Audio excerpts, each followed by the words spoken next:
Auction से खरीदा था शायद। 2022 के ऑक्शन में खरीदा था। 2022 में सीसीबीएफ के ऑक्शन में जी। सबसे महंगी गाय थी। और 2022 से लेके 2025 तक सबसे महंगी गाय यही थी। और 2025 में जो सबसे महंगी गाय है वो अब तो जो हमने खरीदी थी उससे भी 3 गुना प्राइस पे दी है। अच्छा, 9,25,000 रुपए। अच्छा, मतलब इतनी ज्यादा प्राइस में मिलती है, मतलब जो थार पारकर नस्ल की गाय है।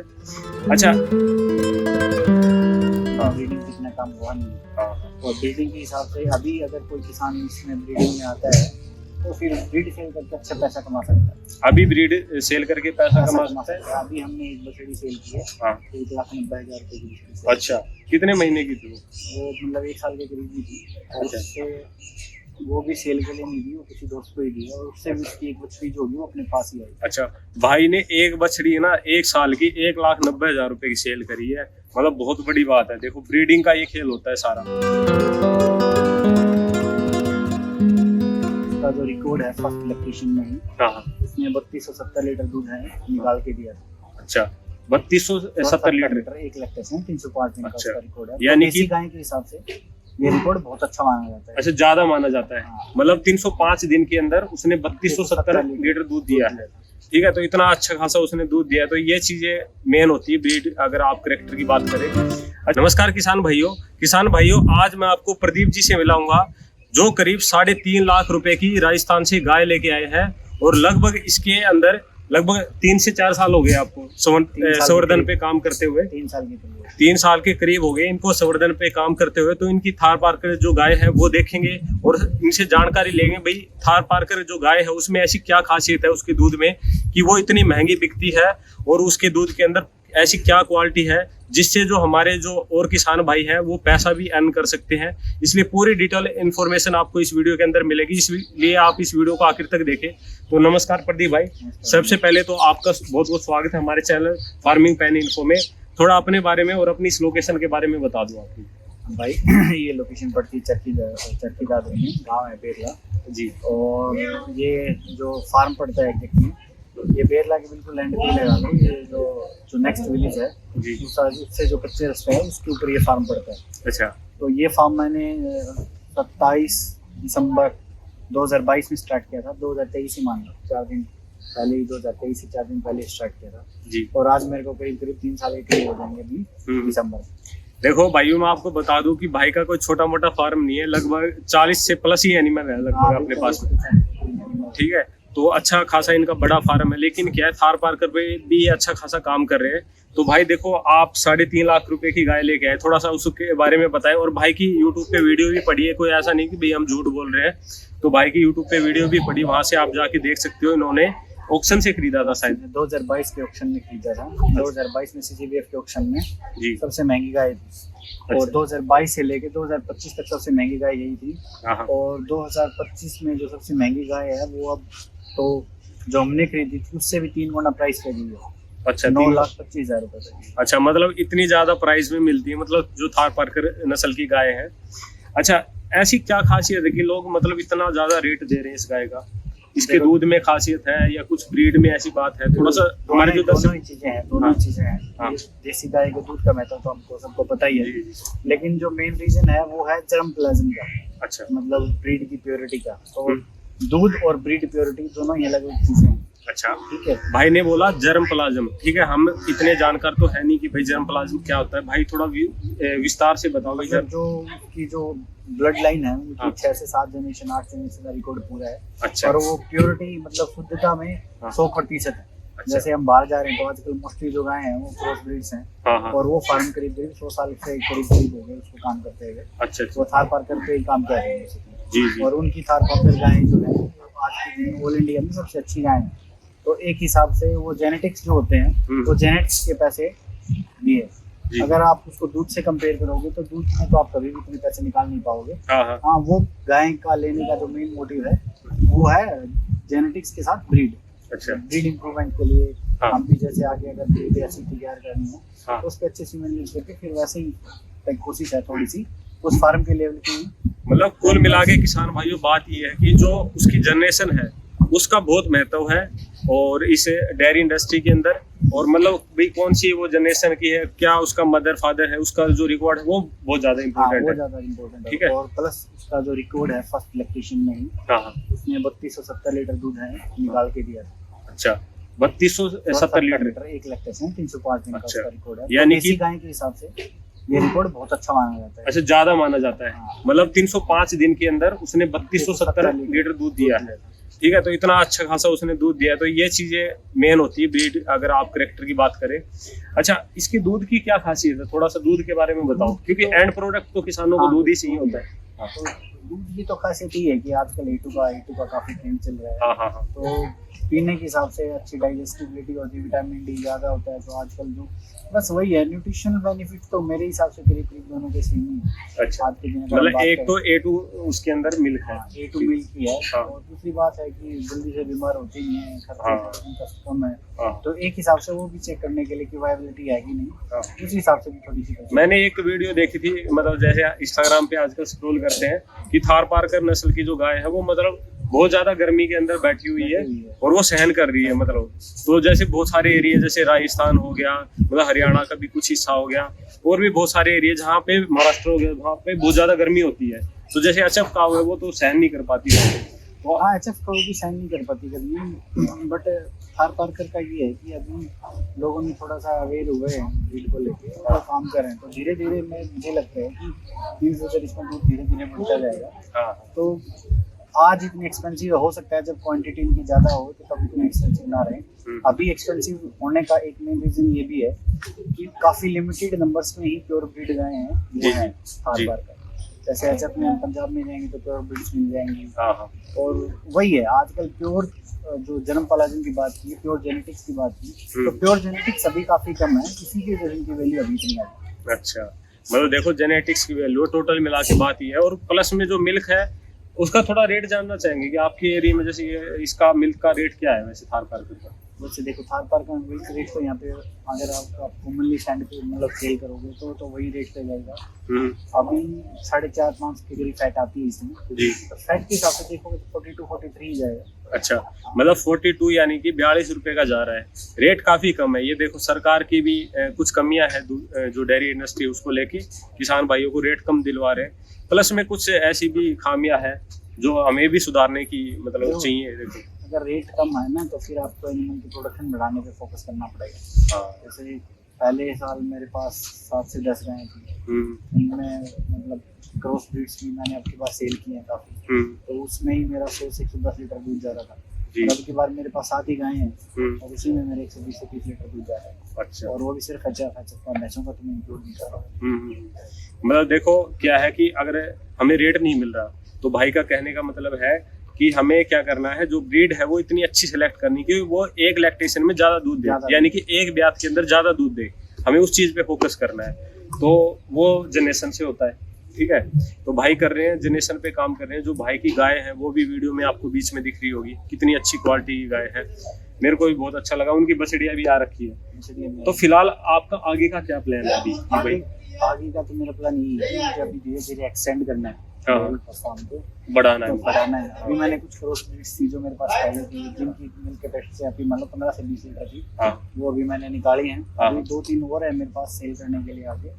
तो अभी तो यही है कि स्टैंडर्ड प्रैक्टिस यही है कि आपको पर एनिमल जो होगा वो मिल्क यील्ड बढ़ानी पड़ेगी। जैसे अभी मेरे पास 5 से 10 अक्टूबर मैंने खुद की तैयारी की, उनकी मतलब का रिकॉर्ड 25 से 26 लीटर या 30 लीटर के बीच था। लेकिन मुझे ये लगता है कि जब वो लैक्टेशन में आएंगी तब उनकी वीडियो भी डाल लेंगे, वो फर्स्ट टाइमर ही उतने तक पहुंच जाएंगे। अच्छा, नहीं हम बात करेंगे थार पारकर की ओनली। आपकी बाकी जो और ब्रीड की गाय पे भी भाई का संवर्धन चल रहा है, यानी कि उनके भी जेनेटिक्स पे बहुत ज्यादा ध्यान दिया जा रहा है। तो हम थोड़ा थार पारकर के बारे में जानना चाहेंगे कि भाई आप जो इसका आगे क्या फ्यूचर देखते हो? हाँ, थार पारकर का इंडिजिनस ब्रीड्स का आगे ना काफी ज्यादा फ्यूचर है। ब्रीडिंग कितना काम हुआ नहीं है। और ब्रीडिंग के हिसाब से अभी अगर कोई किसान इसमें ब्रीडिंग में आता है तो फिर ब्रीड सेल करके अच्छा पैसा कमा सकता है। अभी ब्रीड सेल करके पैसा कमा सकता है। अभी हमने एक बछड़ी सेल की है, 1,90,000 रुपए की बछड़ी। अच्छा, कितने महीने की थी वो? मतलब 1 साल के करीब की थी। उससे वो भी सेल के लिए नहीं दी, वो किसी दोस्त को ही दी, और उससे भी उसकी एक बछड़ी जो होगी वो अपने पास ही आई। अच्छा, भाई ने एक बछड़ी ना 1 साल की 1,90,000 रुपए की सेल करी है, मतलब बहुत बड़ी बात है। देखो ब्रीडिंग का ये खेल होता है सारा। देखो भाई आप अभी मैं देख रहा हूँ बछिया भी हो रखी है अपने पास छोटी छोटी, तो आप बेचो तो नहीं है अभी, मतलब बेचने का कोई प्लान नहीं है भाई का, ठीक है, बढ़ाओगे मतलब कुल मिला के? बस उस टाइम पे क्या था कि किसी फ्रेंड जो है वो घर पे हाँ। उनको रखने के लिए चाहिए थी, हाँ। और वो रखते आए हैं। हाँ। और वो हमारे मतलब मेरे पिछले 15-20 साल से फ्रेंड है। हाँ। तो उनको उनकी काफी रिक्वेस्ट करने पे फिर अच्छा, रिक्वेस्ट करने पे दे दी। देखो भाई तो मेरा पर्सनल है, मतलब इनसे आता जाता रहता हूँ मैं इनके डेयरी फार्म पे। मेरे को भी गायों का बहुत शौक है। वैसे तो अब मीडिया वाले हैं तो इस वजह से हम मेंटेन नहीं कर पाते वो शौक अपना, तो फिर भी मैं शौक भाई के थ्रू पूरा कर लेता हूँ। कभी कभार यहाँ आता हूँ तो बड़ा अच्छा लगता है मेरे को घूम के, है ना। तो देखो भाई आपको एक और चीज बताता हूँ, भाई ट्रेनिंग भी देते हैं। अगर किसी को पर्सनल ट्रेनिंग चाहिए हो डेयरी फार्मिंग सीखने की, उसमें मिल्किंग निकालने की भी सीख सकता है। भाई के फार्म से मैं खुद मिल्क निकालना सीखा हूँ, मैं आपको सच्चाई बता रहा हूँ। आपको कोई बेसिक ट्रेनिंग चाहिए, आपको कोई प्रॉब्लम आ रही हो, आप शेयर कीजिए, हाँ। सॉल्यूशन। हाँ, भाई के नंबर मैं डिस्क्रिप्शन में दूंगा, वहां से जाके आप ट्रेनिंग के बारे में पता कर सकते हैं भाई क्या प्रोसेस है ट्रेनिंग का। यहाँ पे आप आके मिल्किंग भी सीख सकते हैं। भाई को मेडिसिन वगैरह का भी अच्छा खासा नॉलेज है ना, गाय वगैरह की मेडिसिन वगैरह सारा काम भाई खुद ही करते हैं। 2 साल फील्ड में प्रैक्टिस भी करते हैं। हाँ, फील्ड में प्रैक्टिस कर रहे हैं, यानी कि जो डॉक्टरी का काम होता है ना, तो लगभग जो बेसिक नहीं एडवांस भी कह सकता हूँ मैं, बहुत अच्छी खासी नॉलेज है भाई से, मैं भी जानकारी लेता रहता हूँ, ठीक है। तो भाई कुछ और बताना चाहोगे थार पारकर जो नस्ल है उसके बारे में? देखो थार पारकर पे अभी अगर आप दूसरे पर्सपेक्टिव से देखोगे तो प्रॉफिट नहीं है भाई। हाँ, तो प्रॉफिट नहीं निकाल पाओगे जी, क्योंकि काफी सारे बंदे, अगर मैं बोलूँ हाँ, तो आप उससे प्रॉफिट नहीं निकाल पाओगे, और आप सीधा इतना एक्सपेंसिव गाय खरीदने में भी कोई फायदा नहीं है। जी भाई के पास पैसा है, भरपूर पैसा है, ठीक है, तो भाई खरीद लिए। लेकिन बट आप इतने एक्सपेंसिव, लेकिन भाई ने झूठ नहीं बोला अपनी ब्रीड बेचने के लिए। दूध में कोई प्रॉफिट नहीं है, बेच के हिसाब से आप प्रॉफिट नहीं निकाल पाओगे। दूध में आप उनकी कॉस्ट निकाल पाओगे, वो खाती है। हाँ, आप मेंटेनेंस का कॉस्ट है, लेबर का कॉस्ट है, वो अच्छे से निकल जाएगा। लेकिन आप घर के लिए पाल सकते हो भाई का शौक या तौर पे, क्योंकि इसका दूध भी बहुत अच्छा है, बहुत अच्छी क्वालिटी है, क्वालिटी इसकी अच्छी है, दूध की अच्छी डिमांड है। काफी सारे बंदे तो बोलते हैं कि भाई इसकी जो दूध की तासीर होती है वो ठंडी होती है, क्योंकि रेगिस्तान एरिया में है, इतने में सुपर अच्छी होता है, विटामिन डी ज्यादा होता है, A2 होता है, तो फैट ब्लोटिंग और इस टाइप की प्रॉब्लम होती नहीं। तो सबसे अच्छी ट्राई तो अगर किसी भाई को देसी की कोई भी ब्रीड हो, अगर आपको आना है तो इसमें काफी स्कोप है। इन अभी तो आपकी मान के चलो ब्रीडिंग स्टार्ट हुई है, तो अगले 5 से 10 साल में तो ब्रीड और ज्यादा इंप्रूव होगी। तो हो सकता है उस टाइम पे एचएफ के मिड लेवल में या जर्सी के मिड लेवल में कहीं खड़ी हो, तो कॉस्ट के हिसाब से हो सकता है उस टाइम पे डेयरी के लिए वायबल हो जाए। बट अभी आप सबसे आसान जो सबसे अच्छा जो सोल्यूशन आपके लिए रहेगा वो मैं आपको बताऊं, आप कम एरिया बताता हूँ जहाँ से आप थार पारकर ब्रीड अफोर्डेबल रेट्स में आप ले सकते हो। आप ले सकते हो बीकानेर में, जैसलमेर में, बाड़मेर में, सूरतगढ़, और ये जो राजस्थान एरिया जो जहाँ पे इसकी मेन बेल्ट है, आप वहाँ जाओ, वहाँ पे आपको 50,000, 60,000, 70 से लेकर 80,000 रुपये में आपको ब्रीड मिल जाएगी। उस ब्रीड के ऊपर आप अच्छे सीमन इनके यूज करो। आज के दिन एनडीडीबी में अच्छे ब्रीड्स के लाइन्स के बुल्स हैं, वो यूज करो, तो आपके पास भी जैसे मेरे पास है वैसे ही ब्रीड 1 से 2 रहनी चाहिए अपने घर पे। अच्छा, भाई ने देखो पूरी लोकेशन बता दी, आप कहाँ से ले सकते हो।